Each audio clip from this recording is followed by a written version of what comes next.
क्या किया वहां उन्होंने? 3 लाख से ज्यादा नौजवान, 3 लाख से ज्यादा नौजवान पहले से दौड़ में पास कर गए थे, उनका मेडिकल हो गया था। उन सारी नियुक्ति पत्र को, उनको सिर्फ नियुक्ति पत्र जारी होना था, उसको फाड़ के फेंक दिया और 4 साल के लिए अग्निवीर बना देने का काम किया। यही मजाक कर रहे हैं आप नौजवानों के रोजगार के साथ? आपने भावना भड़का के इस देश की जनता को बरगला के कि हम 2 करोड़ नौजवानों को रोजगार देंगे, नौजवानों को आपने भड़काने का काम किया और उनकी भावना को भड़का के आपने वोट लिया, शासन में आए और उसके बाद भूल गए। इन्होंने कहा कि 15 लाख सब काला धन लाएंगे, सबके खाता में 15 से 20 लाख पहुंचाएंगे। काला धन लाने की तो बात छोड़ दीजिए, इनके शासन काल में रहते रहते विजय माल्या, नीरव मोदी और मेहुल चौकसी हजारों करोड़ रुपया इस देश का काला धन लेके विदेश चला गया। 1 रुपया काला धन तो ला नहीं पाए और बाकी 3 लोगों को काला धन लेके भेज दिया इन्होंने। भावना भड़का के वोट लेने का काम किया इन्होंने। अब नहीं बोलते हैं, अब नहीं बोलते हैं कि रोजगार देंगे। 2019 में पुलवामा की एक घटना हुई थी। पूरे देश पूरा देश के नौजवान और पूरा देश आक्रोशित था कि पुलवामा में हमारे 40 सीआरपीएफ के जवान शहीद हो गए आतंकवादी घटना में। पूरे देश को तकलीफ था। हर घर में, हर गांव में, हर गली में कैंडल मार्च और मोमबत्ती लेके प्रदर्शन किया जा रहा था उन शहीदों के याद में। और इनके बनाए हुए राज्यपाल श्री सत्यपाल मलिक जी ने कुछ दिन पहले एक इंटरव्यू में यह कहा कि पुलवामा की जो घटना हुई उसके 3 महीना पहले हमने कहा था केंद्र की सरकार को कि ये सीआरपीएफ के जवानों को हवाई जहाज से यहां से वहां पहुंचाइए। 3 महीने तक सरकार ने कोई उत्तर नहीं दिया और अंत में कहा कि गाड़ी से इन लोगों को पहुंचाइए। आतंकवाद का जो प्रदेश था जम्मू एंड कश्मीर में, वहां पूरा सड़क की बिना जांच किए हुए सारे सेना के जवानों को आपने भेज दिया और आतंकवादी घटना में 40 लोग मारे गए। सत्यपाल मलिक जी ने यह भी कहा कि घटना के बाद मुझको प्रधानमंत्री जी ने फोन किया और पूछा कि क्या घटना हुई थी। मैंने कहा उनको कि हम लोगों से चूक हुई, हमारी सरकार से चूक हुई। और प्रधानमंत्री ने कहा कि चुप रहिए, कुछ मत बोलिए, एक शब्द मत बोलिए, जबान बंद रखिए। हमारे बनाए हुए गवर्नर नहीं थे, कोई नीतीश कुमार जी ने उनको राज्यपाल नहीं बनाया था, उनको राज्यपाल आपने बनाया था। और अगर उन्होंने गलत कहा, अगर तथ्य नहीं है उसमें, तो आपको अगर साहस है तो देश की जनता को बताइए, उसका खंडन करिए कि ये झूठ बोल रहे हैं। और अगर खंडन नहीं कर सकते हैं तो जो भूल आपने किया है, अपने 40 आपके भूल के कारण जो हमारे 40 जवान शहीद हुए, उसके लिए इस देश की जनता से क्षमा मांगने का काम करना चाहिए। तो 2014 का चुनाव तो 2 करोड़ में निकल गया, 2019 का चुनाव पुलवामा में निकल गया। अब 2023 में क्या करेंगे जुमला? अब नया जुमला कुछ निकालेंगे, इसलिए कि 2014 में जब इन्होंने वादा किया और चुनाव के बाद जब एक एबीपी न्यूज में के पत्रकार ने इंटरव्यू लिया गृह मंत्री माननीय श्री अमित शाह जी का, तो अमित शाह जी को उन्होंने कहा कि भाई ये वादा आप लोगों ने किया था, क्या कर रहे हैं? उन्होंने कहा कि ये सब चुनाव के टाइम में जुमला बोला जाता है, चुनाव के टाइम में ये सब जुमला कहा जाता है वोट लेने के लिए। अरे भाई, इस देश की जनता, इस देश की जनता को जो आप वादा कर रहे हैं उसको जुमला कर रहे हैं।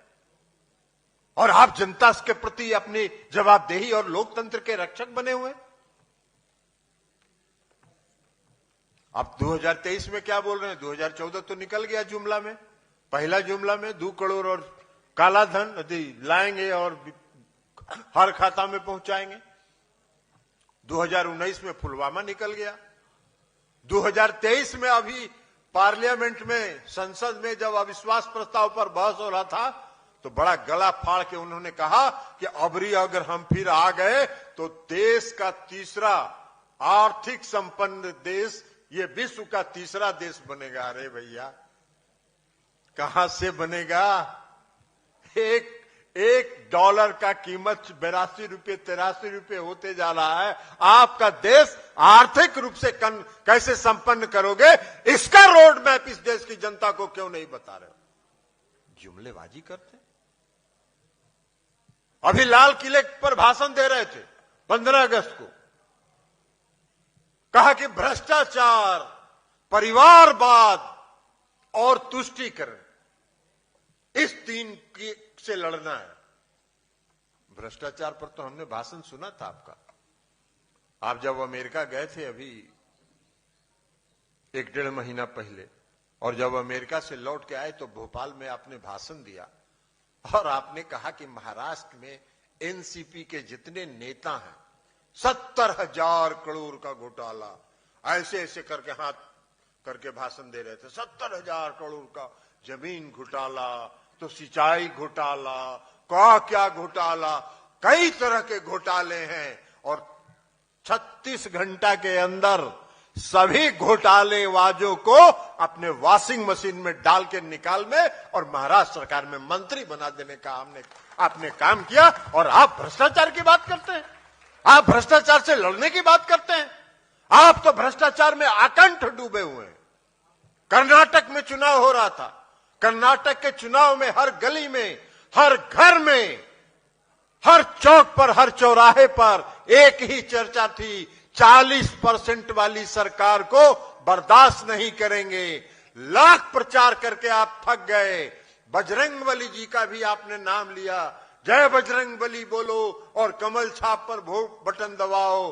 बजरंगबली जी ने भी कहा कि भाई तेरा पाप से तो तुम्हारा घड़ा भर गया है, हमको बजरंगबली को काला बीच में ला रहे हो भैया, हमारा जान छोड़िए, अपना पाप से समटिए। अच्छा, हार गए चुनाव। भ्रष्टाचार की बात कर रहे हैं। आप लोग को आश्चर्य होगा यह जान के कि महाराष्ट्र में वैसे वैसे लोगों को मंत्री बनाया गया जिनको इसी सरकार ने, जब उद्धव ठाकरे जी की सरकार थी वहां, और एनसीपी के उन नेताओं को इन्होंने, ईडी ने जेल में बंद किया था, और जेल में बंद किया था वैसे लोगों को फिर से अपनी पार्टी में लाके और मंत्री बना देने का काम किया। और भ्रष्टाचार की बात कर रहे हैं और भ्रष्टाचार पर भाषण दे रहे हैं। परिवारवाद पर भाषण दे रहे हैं, परिवारवाद की चर्चा कर रहे हैं। भाई नाम जुड़ाएं, अनुराग ठाकुर से लेके, दुष्यंत सिंह से लेके, रविशंकर प्रसाद से लेके,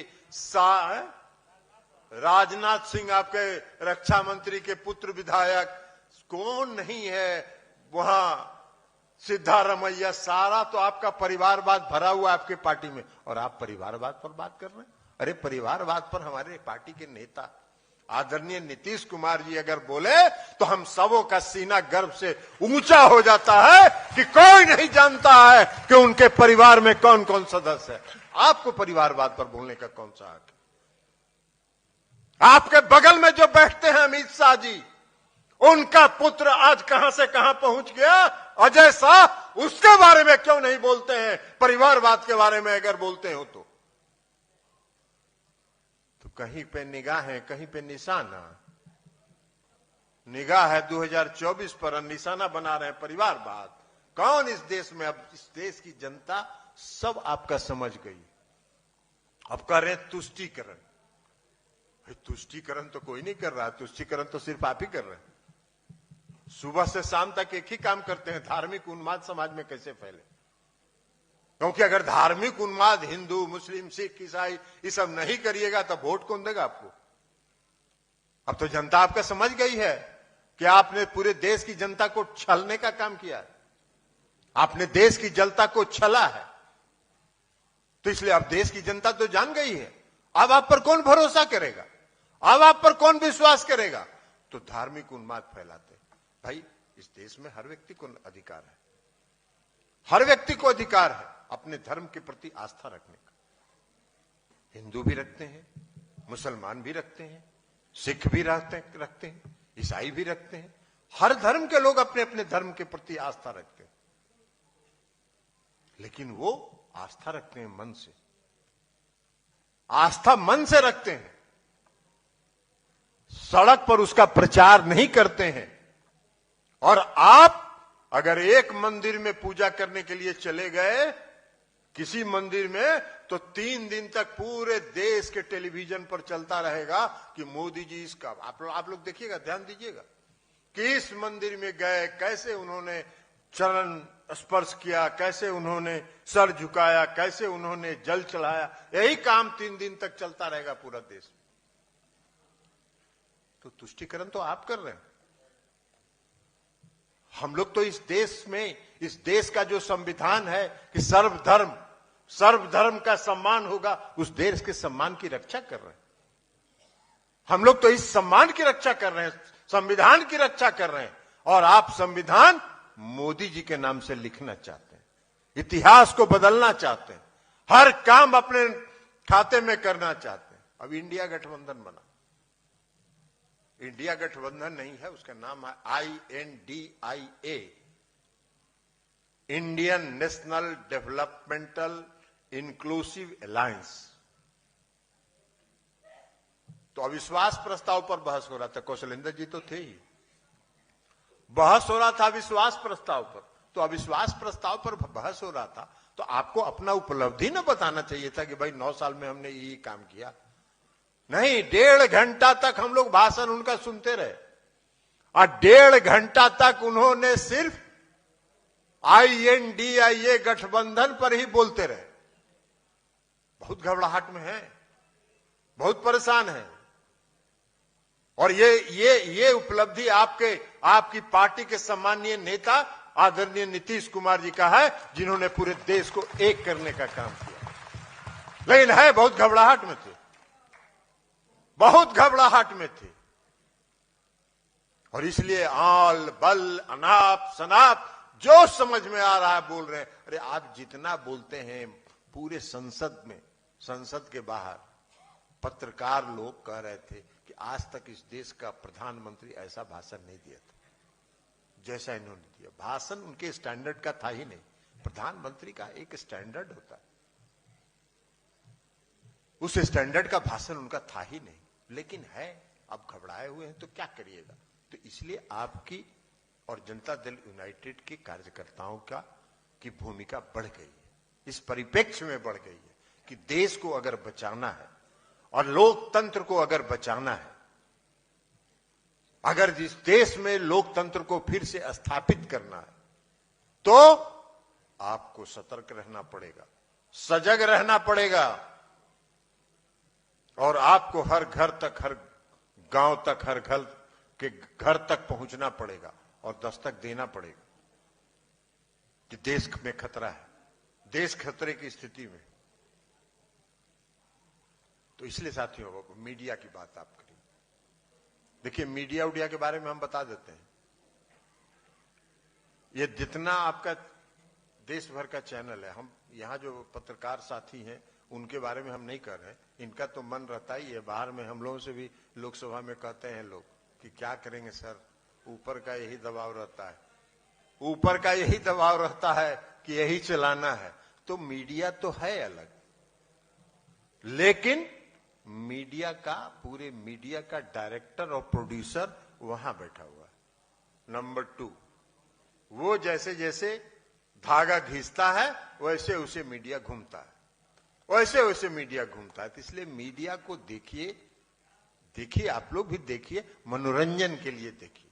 उसमें इंटरटेनमेंट वाला भी चैनल आता है, इंटरटेनमेंट वाला चैनल देखिए, रामायण देखिए, महाभारत देखिए, वो सब देखिए, कुछ ज्ञान बढ़ेगा। न्यूज के चक्कर में मत पड़िएगा, क्योंकि उनका न्यूज टोटल वही रहता है, एक तरफा न्यूज रहता है, वो एक तरफा न्यूज रहेगा।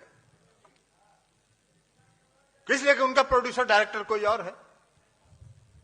हमसे कई मीडिया वाले लोग कहते हैं कि इंटरव्यू दीजिएगा, हम का इंटरव्यू दे देंगे, लेकिन आप पहले बता दीजिए। नहीं, आप पहले बता दीजिए कि आपके प्रोड्यूसर और डायरेक्टर ने आपको क्या लाइन दिया है इंटरव्यू लेने के लिए, वो जान ले हम, तो इसलिए हम देते ही नहीं है इंटरव्यू। चलते चलते कोई बाइट ले लेता है, जितना मन करता है उतना छापता है। पर पटना में कर्पूरी सभागार में एक सम्मेलन हो रहा था, हमने कह दिया, हमने कहा कि भाई जो व्यक्ति बहुरूप धारण करता है उसको क्या कहा जाता है, आप ही लोग बोलिए, जो क्या कहा जाता है, क्या कहा जाता है? हमने यही बात कह दिया। तो एक टीवी चैनल ने 3 दिन तक उस पर डिबेट चलाया, और डिबेट चलाया कि इन्होंने प्रधानमंत्री के बारे में अभ्रंश शब्दों का इस्तेमाल किया। अरे भाई, बहुरूपिया अभ्रंश शब्द है क्या? जो बहुरूप धारण करता है उसको घर घर में, गांव गांव में बहुरूपिया कहा जाता है। हमने कहा भैया चलाते रहो, जितना लोग नहीं सुना होगा मेरा बतवा, तुम्हारा टीवी के माध्यम से सब जान जाएगा कि प्रधानमंत्री इस देश का बहुरूपिया है। और उसके अगले दिन प्रधानमंत्री जी का 154 रूप का फोटो हमने लगा के और उसको ट्वीट कर दिया। हम का देश की जनता देखे कि ये प्रतिदिन कौन सा रूप बदलते हैं। आप बैठ जाइए, कबाड़ दीजिएगा, टाइम आएगा तब। अभी थोड़ा टाइट रहिए, अभी चुनाव तक ऐसी टाइट रहिए, जब मौका आएगा तब कबाड़ दीजिएगा। तो इसलिए हम आपको कह रहे हैं कि प्रिंट मीडिया, इलेक्ट्रॉनिक मीडिया, ये दोनों मीडिया का नियंत्रण किसी एक व्यक्ति के हाथ में। जो व्यक्ति के बारे में सराफ साहब चर्चा कर रहे थे, कितना करोड़ का बात बोल रहे थे आप? विश्व का 3रा स्थान पर पहुंच गया था, विश्व के 3रा स्थान पर पहुंच गया था एक व्यक्ति। उसी के हाथ में है पूरा मीडिया का कंट्रोल। तो उसको बना दिया विश्व का। जब हम देखे, एक बार अखबार में हम देखे कि फलना एक आदमी पैसा के मामले में धनी के रूप में विश्व में इनका 3रा स्थान आ गया, तो हमको आश्चर्य लगा कि भाई बहुत मेहनती आदमी होगा, बहुत कर्मठ आदमी होगा। तो हमने पूरा गूगल में सर्च किया, तो मालूम हुआ कि 2014 के पहले हिंदुस्तान में उनका स्थान 113वां था, और 7 साल में वो हिंदुस्तान 113वां पार करके विश्व के 3रा स्थान पर पहुंच गए। इतना तेज गति से उनका उन्नति हुआ।